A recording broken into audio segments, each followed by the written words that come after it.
Gente, vamos fazer agora a questão de questão 1 de 2014.2, com foco em química orgânica, tá certo? Então a gente vai pegar dessa prova as questões de química orgânica, depois nós vamos pegar na outra prova a de química orgânica, a gente vai fazer de química orgânica, fazer os gabaritos da de química orgânica, e depois eu passo os gabaritos para vocês de tudo. Então vamos nós aí. A primeira coisinha que a gente vai lembrar em química orgânica são as questões das classes. Identificação de classe. Normalmente, em toda questão de química orgânica baiana, tem uma pergunta sobre identificação de classe. Significa que eu não posso pegar e errar isso daqui, porque sempre tem. Sempre. Então, vamos começar aqui? Sobre a tiroxina. Quais são as classes, partindo dessa? Fenol. Coisinha importante sobre o fenol. Tá? Coisinha importante sobre o fenol. O fenol tem a hidroxila ligada diretamente ao anel aromático. Hidroxila ligada diretamente ao anel aromático tem hidrogênio ionizado. Isso significa que fenol tem caráter ácido. Tá? Então nada de, tem OH, quem tem OH é base. Não, nada a ver. Eu vou dar um pulo lá para o outro lado agora. Olha quem apareceu aqui de novo. A hidroxila. E a hidroxila agora está ligada a um carbono que tem uma dupla O. Carbono que tem dupla O nós chamamos de carbonila. Só que a partir de agora você não vai mais chamar isso daqui de carbonila. Porque era uma carbonila se fosse sozinha, mas com OH passa a ser uma carboxila. A hidroxila ligada ao anel aromático, o hidrogênio é ionizado. A hidroxila ligada a uma carbonila, o hidrogênio também é ionizado. Então nós temos dois casos importantes nessa situação aí de hidrogênios ionizáveis. Os hidrogênios da hidroxila, da carboxila, isso por isso é chamado de ácido o quê? Carboxílico. Então no ácido carboxílico já fica dito, aquilo é um ácido carboxílico. Significa que a hidroxila da carboxila tem hidrogênio ionizável. Só que no fenol não tem. Ele não vira e fala, olha, isso daqui é um ácido. Ele não fala. Então eu tenho que saber isso daqui. O que é que eu tenho mais? Eu tenho haletos orgânicos. No caso aqui, iodeto. Tá certo? Eu tenho aqui um carbono, outro carbono e um oxigênio entre esses carbonos. Isso é um éter. Quem que vai ter um cuidado daqui a pouco para não confundir com éster. Para você ter um éster, um desses carbonos tinha que ter carbonila. Tá? Então não pode ter oxigênio em nenhum dos dois carbonos. A gente vai ver nesse instante um éster, a gente vai fazer. E aqui eu tenho, veja, uma amina. A amina, você pode pensar a amônia e substituir essa amônia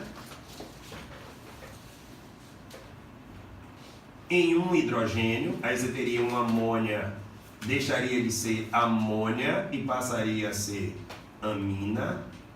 E essa amina, ela pode ser primária, se eu substituir um dos hidrogênios. Ela pode ser secundária, se eu substituir outro hidrogênio. E ela pode ser terciária, se eu substituir outro hidrogênio. Até aqui estamos de boa. O que é que tem aqui em relação às aminas e essas outras coisitas? As aminas que vêm da amônia, a amônia tem a capacidade de reagir com água e aceitar dela o H+.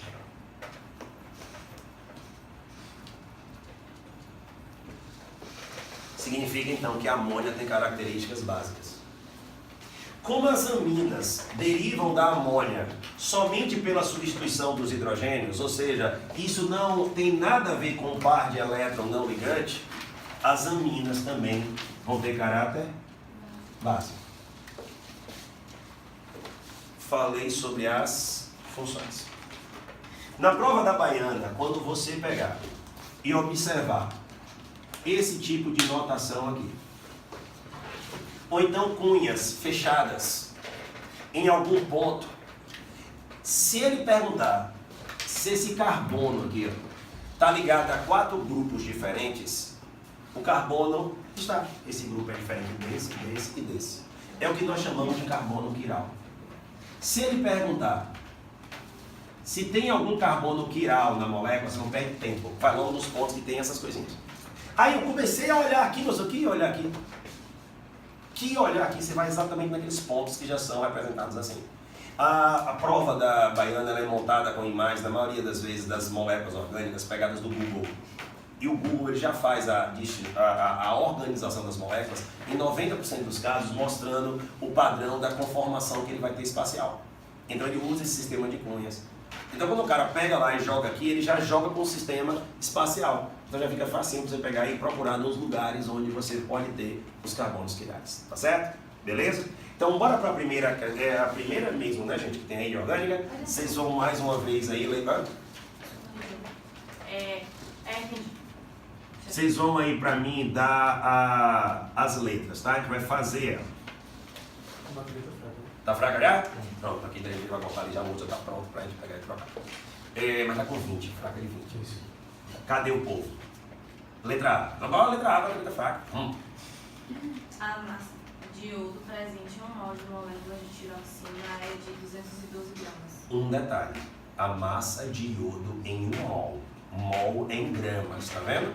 Se ele não tivesse colocado em gramas, não tivesse falado mol, falado em uma molécula é de 12 gramas. Mentira, porque em uma molécula não pode ter 12 gramas de iodo. Então, olha a lógica primeiro. Tem lógica dele pegar e falar mol e associar mol a uma massa em gramas? Tem. Vamos lá. A massa disso daqui, eu não sei qual é, mas eu sei de uma coisa, que existem ali 4 átomos de iodo por molécula. Qual é a massa do iodo? 127. Cuidado para não botar os números atômicos do negócio, tá? 127. Então vou pegar aqui, ó. 127 vezes 4, que deu quanto? 508. Se fosse na molécula toda, unidade de massa atômica. Mas ele não quer em uma molécula, ele quer em um mol de molécula. Opa! Em um mol de moléculas, então eu vou ter a massa da molécula em gramas e eu vou ter essa quantidade de iodos também representando uma massa em gramas. Foi isso que ele botou? Não. Ele botou exatamente montado no número atômico. Você fala assim, tá? Miserável é assim. Pois é, gente. Já abriu a prova mostrando o negócio, tá vendo? Fez pelo número atômico, ele sabe que a gente vai confundir. Tem gente que erra. Vou fazer o oxigênio, em vez de botar 16, bota 8. Só que normalmente o ataque não vem do oxigênio. Porque tem gente que já sabe. Aí ele bota no enxofre. O enxofre é 16. Não, o enxofre tem número atômico 16 e a massa é 32. Então cuidado com essas coisas.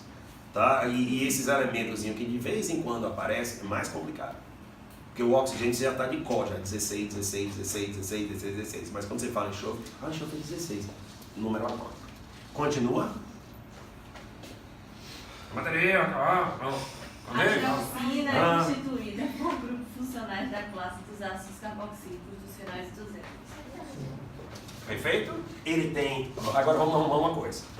Grupo funcional é o átomo ou conjunto de átomos que faz você identificar aquela função ou classe.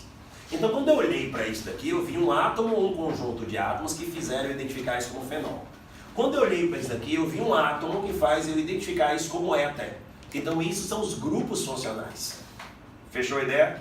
Grupo funcional, átomos ou conjunto de átomos. Classe funcional, éter, não sei quem, hidrocarboneto, ácido carboxílico, amina, aldeído. Então, não erra isso. O B foi verdadeiro? Repete isso aí. Não posso dizer que tudo é grupo funcional, não? Grupo funcional é átomo ou conjunto de átomos. Classe funcional ou função é o que você chama de fenol, éter. Lê aí agora de novo lá. É constituído por grupos funcionais da classe dos ácidos. Percebeu? Ele tem um grupo funcional da classe. Ou seja, você identifica que aquilo ali é da classe dos ácidos carboxílicos porque você viu que tem aquele grupo funcional. Hoje assim, ele não fala de todos os grupos funcionais, eu poderia marcar mesmo assim? Mas leia de novo lá. É porque é da classe. Não, fala aí, o que é que ele fala na questão? A tiroxina é constituída por grupos funcionais da classe dos ácidos. Então ele não fala que é somente desses, ele fala que tem desses. Aí você fala, tá, então eu vou considerar agora que a prática da Baiana é a seguinte: quando ele falar que tem uma coisa, ele não está dizendo que não tenha outras. Deve ser assim um padrão de lógica deles. Continua. A hidroxila ligada ao anel aromático evidencia o caráter básico. Ó, tá bloqueando, não foi? A hidroxila. Ô professor, mas quando tem hidroxila não é base? Não. É porque pra mim quando tinha o H era base, beleza. Eles foram exatamente no ponto que você acha. Hidroxilas ligadas a anéis aromáticos ou ligadas a carbonilas, formando ácidos carboxílicos, são hidroxilas em que o hidrogênio é ácido. Falso. D. O grupo amino funciona como ácido de Lewis e a par eletrônica disponível no átomo de hidrogênio. Falso. Em Ácido de ligação Lewis. coordenada. Ácido, a ligação é covalente, coordenada. Olha lá, aconteceu aqui na amônia. Ah, eu queria ver na amina. Só você pegar e botar um CH3 aqui, daria no mesmo. Botou um CH3 aqui, deixou de ser amônia, virou amina. Então ela faz uma ligação coordenada, tudo lindo, maravilhoso. Só que quem oferece par em compartilhamento é base de Lewis e não ácido de Lewis. Ácidos são aqueles que são carentes desse par. Ácidos são carentes de par de elétrons e bases são os fornecedores desse par de elétrons em doação. Perfeito? Ou em compartilhamento. Então quem recebe o par de elétrons é o ácido e quem oferece A base, perfeito. Tá. Letra E. O átomo de carbono que compartilha um dos 4 elétrons da camada de valência com o átomo de nitrogênio utiliza orbitais híbridos do tipo sp2. Bora só ajustar. Ó, tem 500 mil carbonos. Aí ele pega e fala: o átomo de carbono que compartilha par de elétron da camada de valência com o nitrogênio só tem esse. Não é isso? Então esse carbono aí, ele é assim. Tá? E nós sabemos que orbitais híbridos só fazem ligações sigma. Então eu tenho aqui sigma, sigma, sigma e sigma. Eu tenho 4 ligações sigmas, então indica que eu tenho o quê? Todos os orbitais são híbridos. Eu tenho os 4 orbitais sp3. Ele diz que é o quê? sp2. De boa, pessoal? Foi? Então fechamos essa daí. Deixa eu pedir meu amigo Vitor para pegar e dar uma. Vitor, a gente vai dar um bocado de parada, vai ficar um bocado de questãozinha mesmo, sabe?